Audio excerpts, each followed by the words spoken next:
I think now I'm going on a bit of a rant here, but people are like, "Oh, do you want them to use your data to sell you stuff?" And I think they already use my desires, my passions, my loves. Like I love rock climbing, and so I they showed me an ad for climbing shoes, and I bought climbing shoes. But so they're already using things way more important, way more central to my identity, like what I care about, what I love, what I desire, what how I want my life to unfold. They already use those things to sell me things.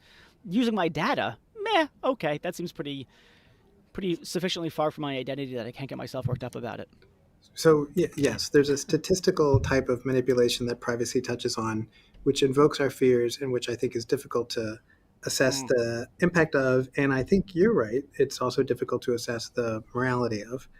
There's smaller things like just leaking our data. So some people are concerned about privacy because these companies are sloppy and there's just leaks, and we sure. just don't like the idea that they're just keeping around of our data because we're going to find our Yeah. password in a database of breaches. Fair enough. Yeah. And then there's the other thing, which is a little more pointed, which is not statistical manipulation, but the idea that somebody's actually going to, find a nefarious thing about us in the data and then use it to Yeah. dox us or harass us Yeah. or something like that.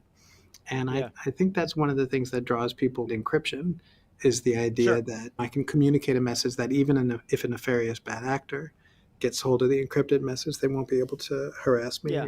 or use that thing in a targeted way against me.